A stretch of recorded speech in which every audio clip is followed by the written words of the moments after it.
नमः सिद्धेभ्यः। ओम नमः सिद्धेभ्यः।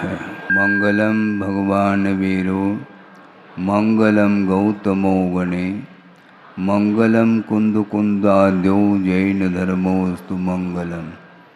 सर्वमंगलमांगल्यम सर्वकल्याणकारकम प्रधानम सर्वधर्माणां जैनम जयतु शासनम। अहिंसा परमो धर्म की, महावीर भगवान की। प्रातः स्मरणे परम पूजाचार्य गुरुवर श्री विद्यासागर जी मुनि महाराज की जय।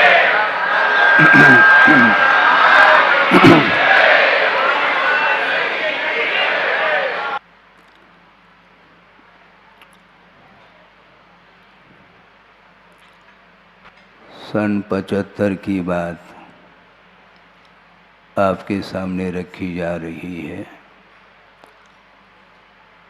जो कि इस प्रसंग को उससे जोड़ा जा सकता है।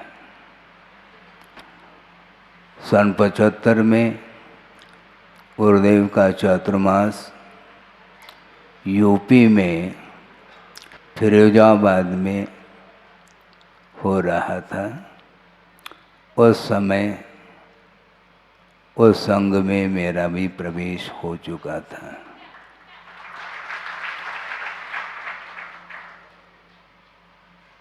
उन दिनों मैं ब्रह्मचर्य अवस्था में था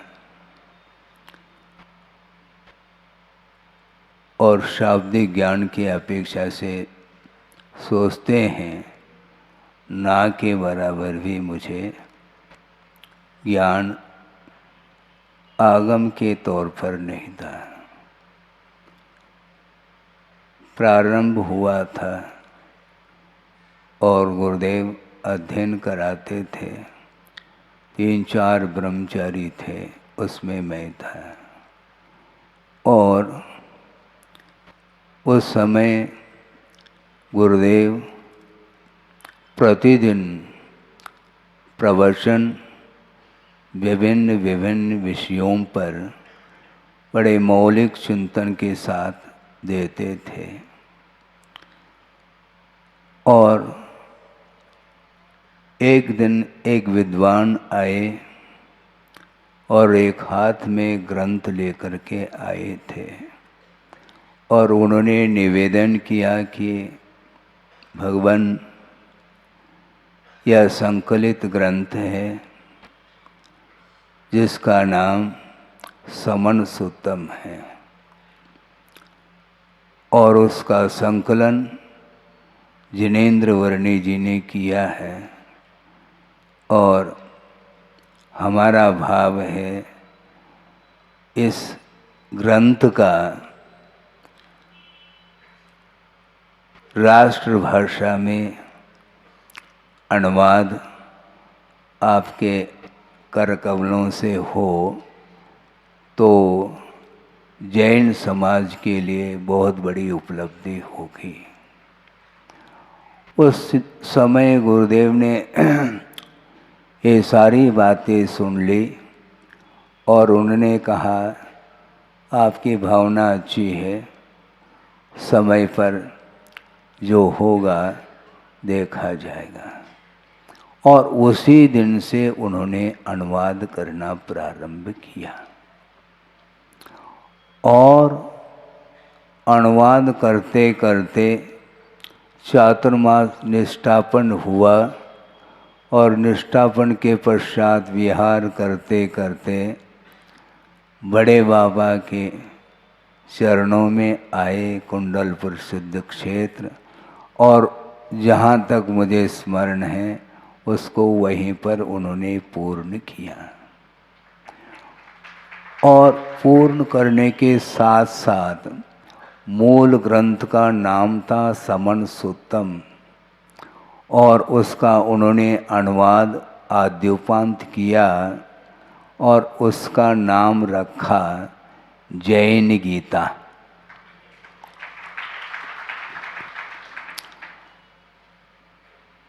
कालांतर में जाकर के, जहाँ तक मुझे स्मरण है, सन 78 में बीनाजी बाराह में पंच कल्याणक गजरत महोत्सव संपन्न होने जा रहा था। उस समय भी गुरुदेव वहाँ पर संग सहित उपस्थित थे और उस समय कुछ विद्वान लोग आए थे विचार विमर्श करने के लिए और उन्होंने गुरुदेव के सामने निवेदन किया, महाराज आपने बहुत अनूठा काम किया है और जिसमें 756 गाथाएँ हैं और वह प्राकृत ग्रंथ है और उसका आपने जो अनुवाद किया है वह मात्र भावानुवाद नहीं किंतु भावानुवाद के साथ साथ शब्दानुवाद भी आपने किया है। ये अपने आप में एक बहुत प्रशंसनीय कार्य हुआ है, लेकिन ये सारा विषय गुरुदेव ने सुना, फिर जहाँ पर लेकिन की बात आ गई उस समय गंभीर हो गए। संभव है कुछ विद्वानों के मन में कुछ चल रहा होगा, देखते हैं उसको भी क्या कहना चाहते हैं। महाराज आप बहुत, आपका ज्ञान, आपकी साधना, हम कहाँ तक उसका वर्णन शब्दों में कर पाएंगे, लेकिन एक विकल्प है, वह विकल्प यह है, क्या विकल्प बोलो जल्दी करो। तो उन्होंने कहा कि महाराज अनुवाद बहुत अच्छा बन पड़ा है, लेकिन आपने जो शीर्षक दिया है जैन गीता, ये हमें बात समझ में नहीं आ रही है, क्योंकि अन्यत्र भी गीता आप जानते होंगे। तो उसके साथ कुछ तुलना करके वो कुछ कहना चाह रहे होंगे।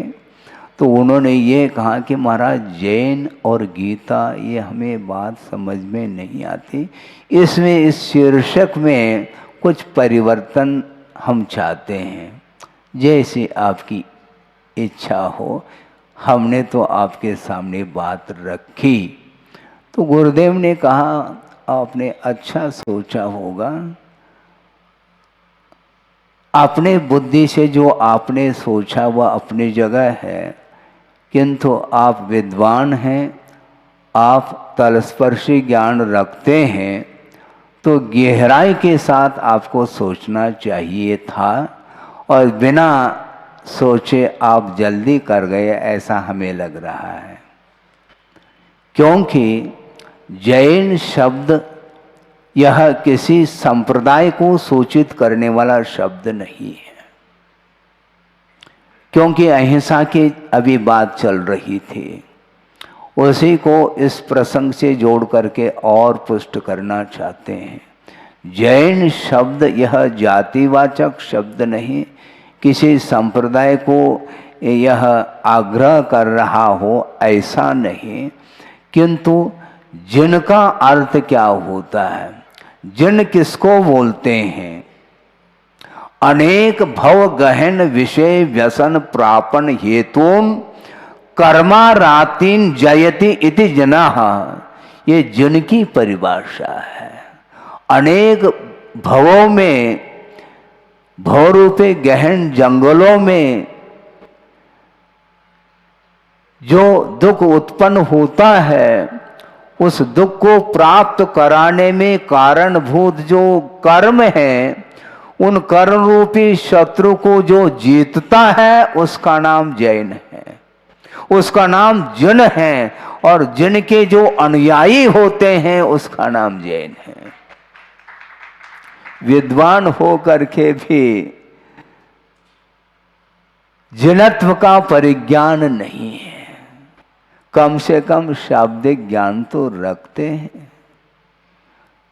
क्योंकि कर्म से आगे बढ़ना होता है। पहला शब्दार्थ, फिर मतार्थ, नयार्थ आगमार्थ, फिर बाद में भावार्थ का नंबर आता है। इसलिए वस्तुतः जिनका अर्थ क्या, ये सोचो समझो।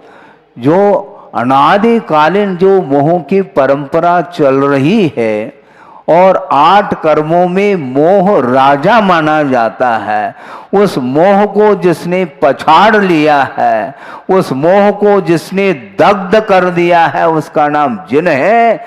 और उस जिन की उपासना करने वाले जो होते हैं उसका नाम जैन है।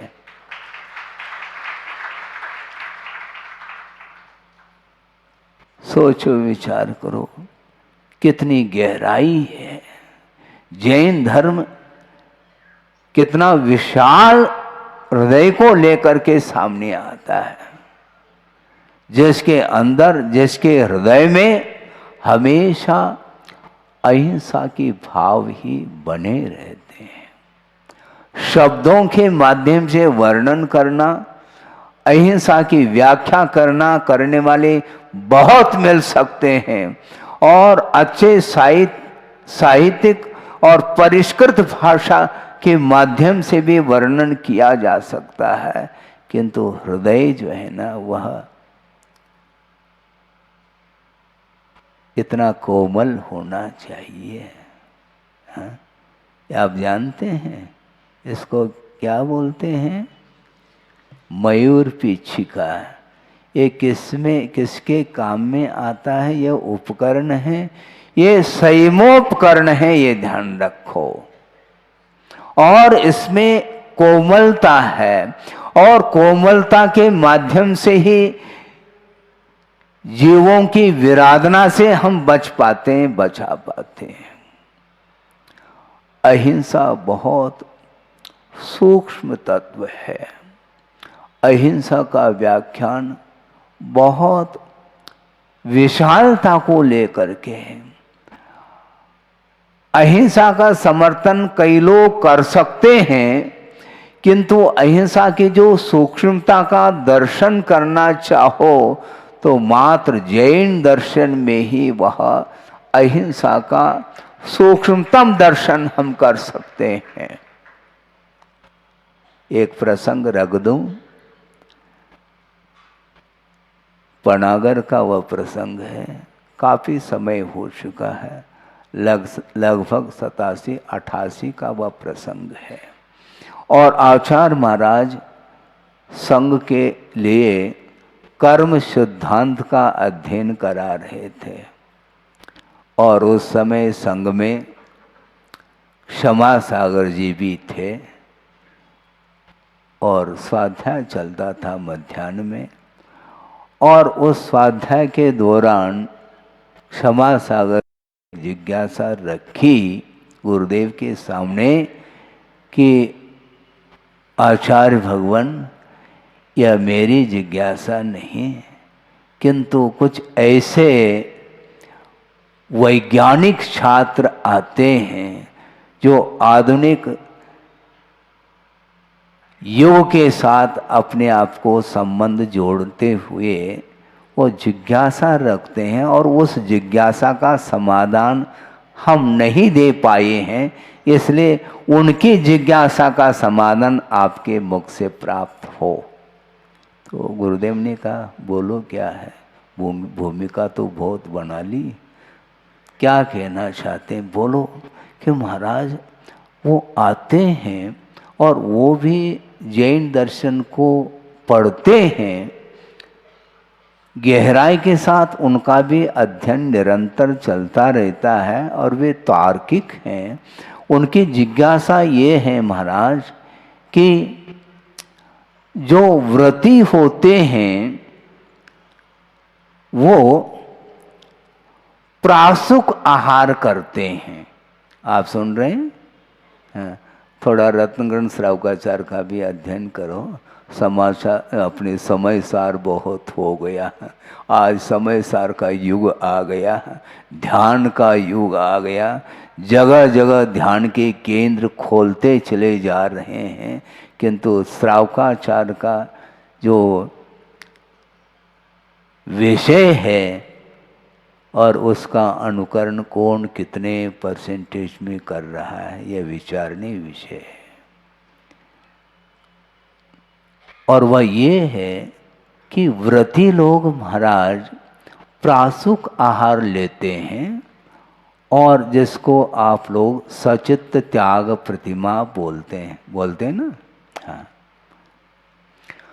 सचित्त त्याग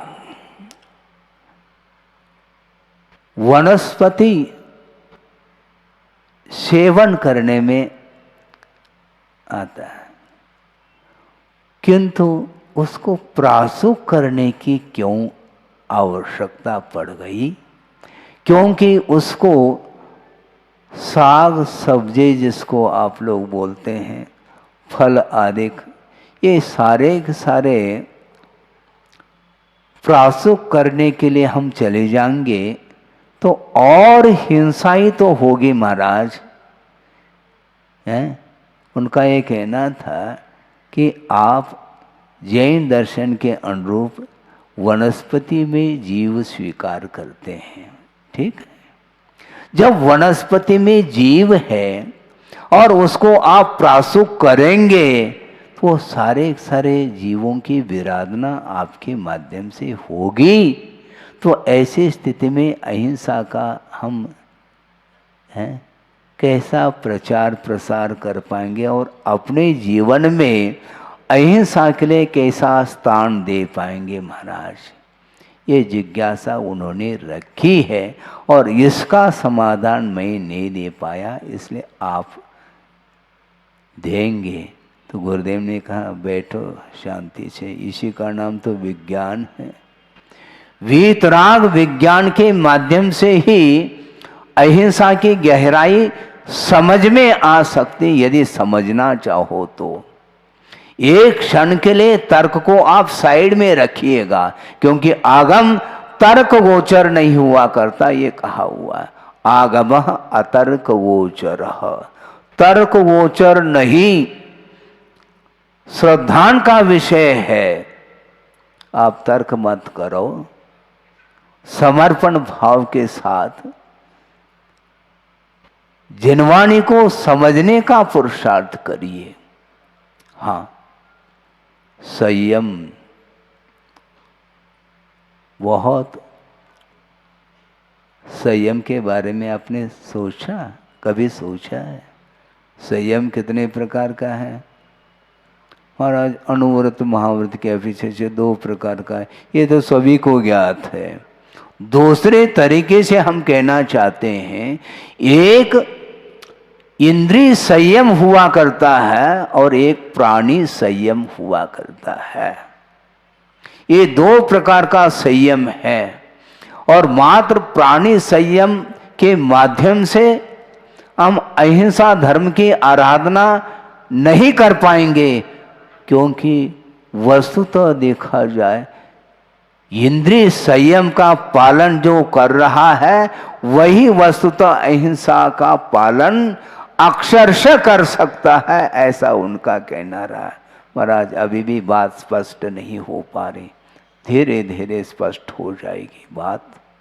वो ये है कि प्रासुक करने का प्रावधान इसलिए है, इंद्रिय संयम का पालन हमें करना है।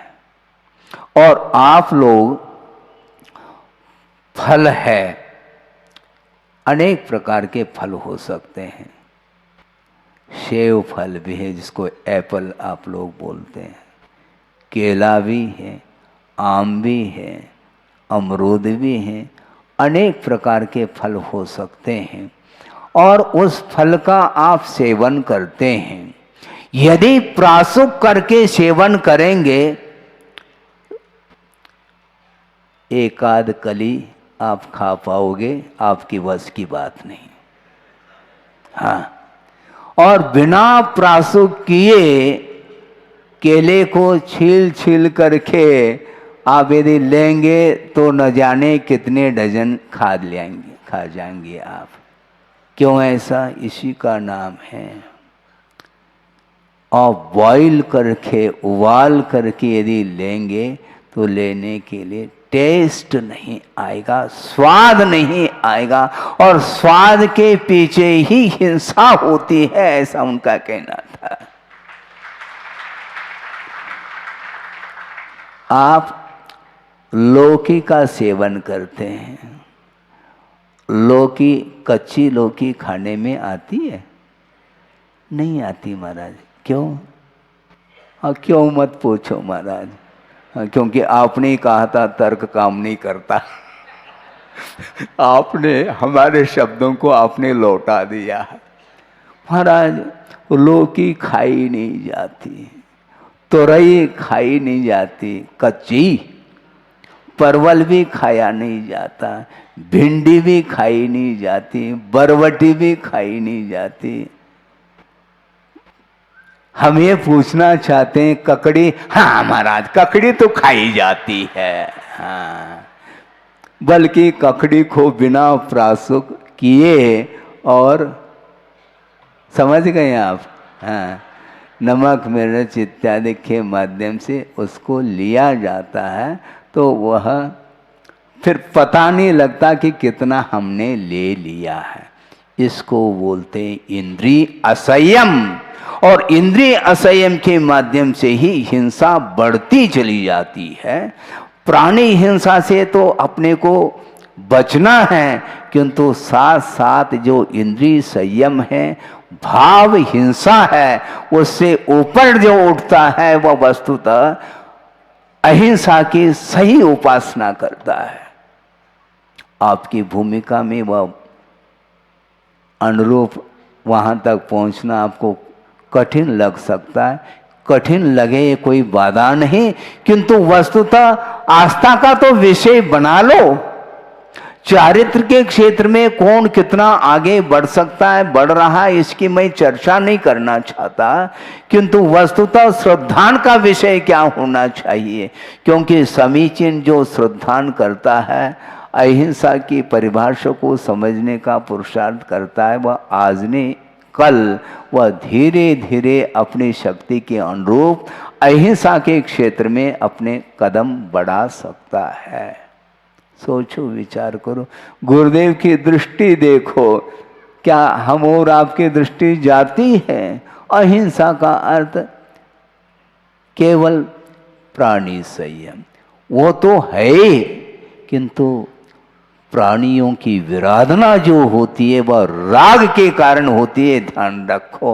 और जिसने राग को समाप्त कर लिया है उसके माध्यम से ही अहिंसा की उपासना, अहिंसा का व्यापक प्रचार हो सकता है, ऐसा हम कहना चाहते हैं।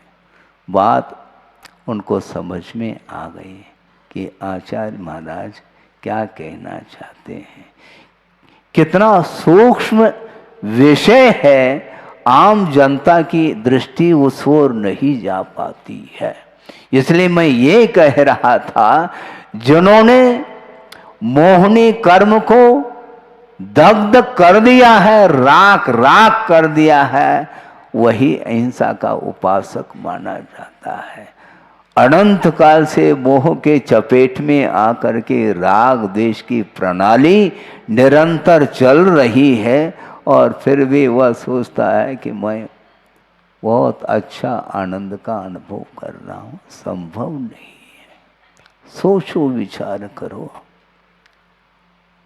इसलिए जैन गीता का अर्थ क्या है? जिन्होंने इंद्रियों को, कर्मों को, शरीर के प्रति रागादिक जो भाव हैं, इनको समाप्त कर दिया है, उसका नाम जिन है, ऐसा कहा।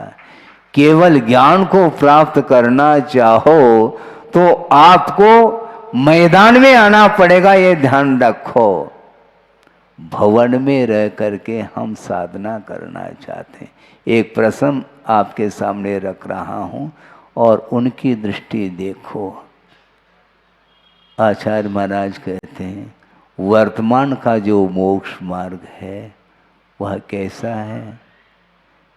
क्योंकि आप लोग प्रशंसा करते हैं गुरुदेव की, उनकी साधना की, किंतु उनकी दृष्टि देखो। वो ये कहना चाहते हैं। और बार बार श्रवण संग के लिए उनका संकेत रहता है, ध्यान रखो वर्तमान में जो भी मोक्ष मार्ग है वह नर्सरी है, ये ध्यान रखो। हाँ, हम दंग रह गए महाराज, मुनि बना दिए आपने और कह रहे हैं नर्सरी है। बात समझ में नहीं आती है, नहीं आएगी तुम्हें बात, क्योंकि वर्तमान में हीन सनन होने के कारण हम बड़े बड़े उपसर्ग और परिसरों के बीच में नहीं जा पाएंगे। चार दीवालों के बीच में रह करके अपनी क्षमता के अनुरूप हम मोक्ष मार्ग पर चल पा रहे हैं। इसलिए बाहर जा कर के देखो तो समझ में आ जाएगा। सुदूर जो भयानक जो जंगल होते हैं वहाँ पर साधना करने वाले चतुर्थ काल में साधक होते हैं, किसी के साथ उनका कोई परिचय नहीं है और निरंतर वह साधना में रहते वहाँ पर जहाँ पर वन्य पशुओं का रात दिन विचरण रहता है, दिन में जाने के लिए मन नहीं कहता और रात दिन वहीं पर वो रहते हैं। कैसे रहते होंगे हैं? एक मच्छर भी बदन पर बैठ जाए तो फिर देख लो उड़ाने का भाव आ सकता है। इसलिए तो मैं कह रहा हूं, कहते हैं आचार्य महाराज, इसलिए नर्सरी है। हाँ, श्रवण सामायिक में बैठे हैं और वैयावृत्ति करने वाले श्रावक बंधु आ सकते हैं और मच्छर के माध्यम से जो प्रतिकूलता आती है उसको दूर करने के लिए वो क्या करते हैं? क्वाइल जानते हैं? हाँ? मच्छर उसको जलाते हैं और उसके माध्यम से मच्छर न आ पाए।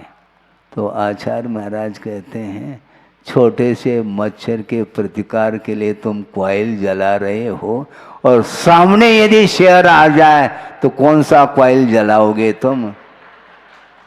सोचो क्या है ये? भयानक वन में जाकर के काष्ठवत् त्यक्त देहा, ये पंक्ति पढ़ना तो सरल है किंतु वर्तमान में उस प्रकार की साधना बहुत कठिन है। एक आदमी व्यक्ति मिल जाए, नहीं मिल पाता। महाराज उस समय सनन था इसलिए कर लिया, आज सनन नहीं। अच्छा, आपको सनन मिल जाता तो कर लेते। सहनन अनंत बार मिल चुका है, ध्यान रखो, किंतु उस सहनन का सदुपयोग संसारी प्राणी ने नहीं किया।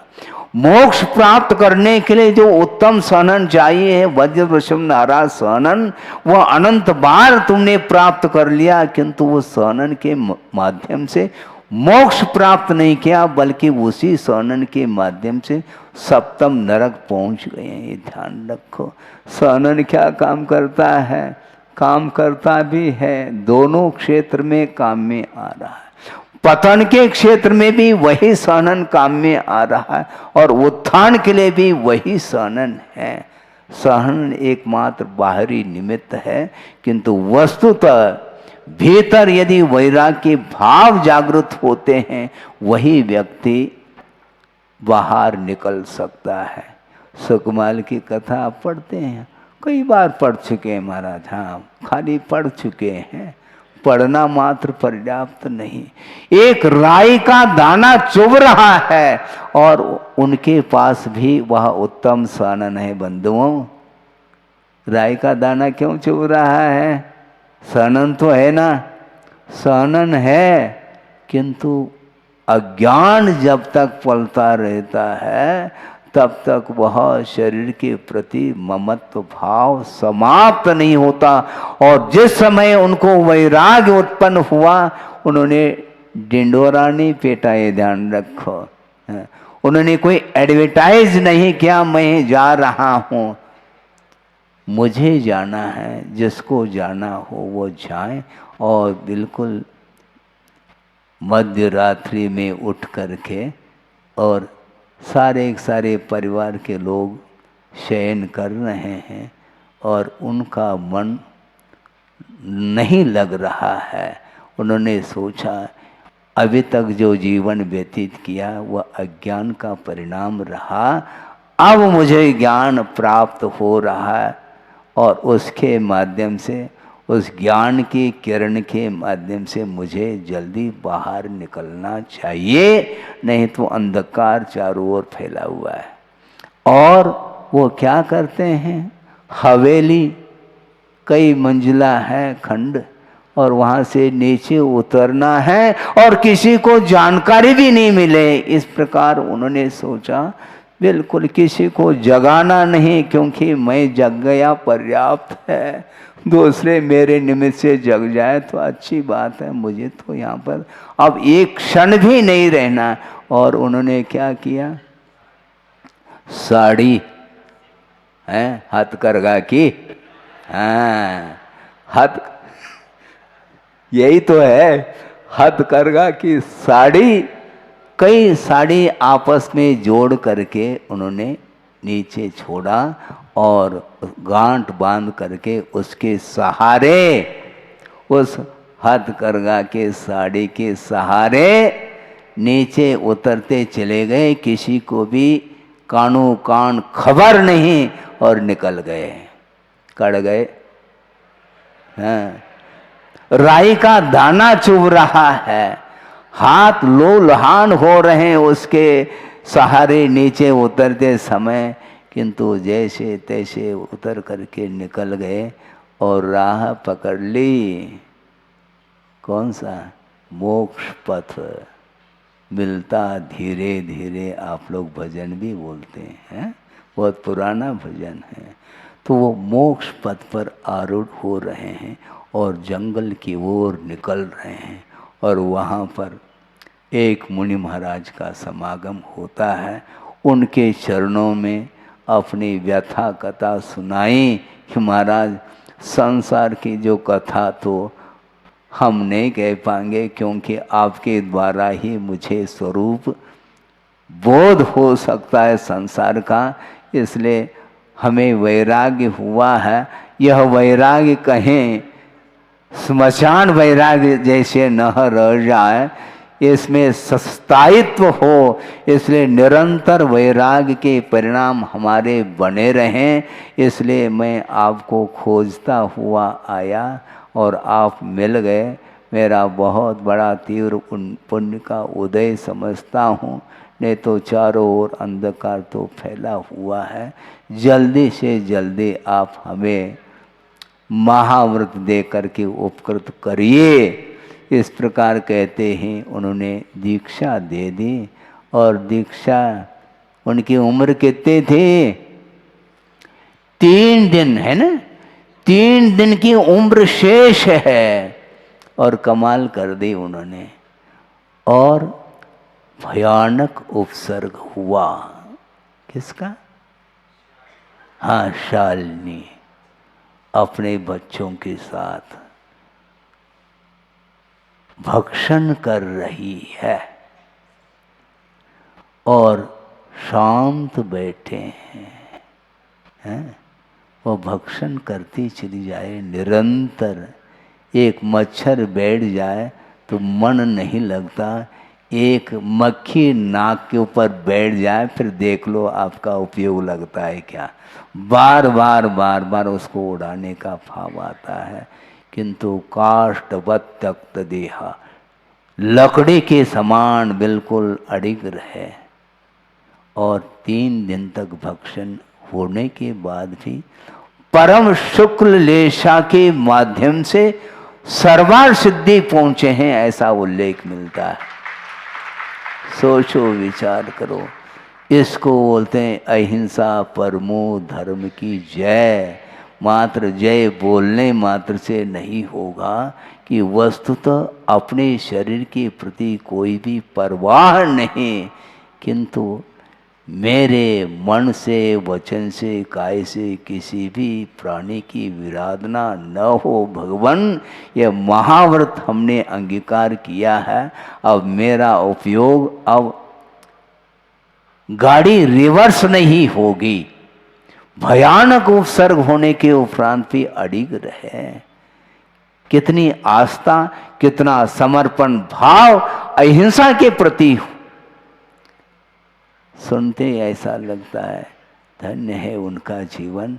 इसलिए आप सोचो, विचार करो, विद्वान लोग आए थे, महाराज आपने जैन गीता रखा, हमें बात समझ में नहीं आती, आए जाएगी धीरे धीरे आपको।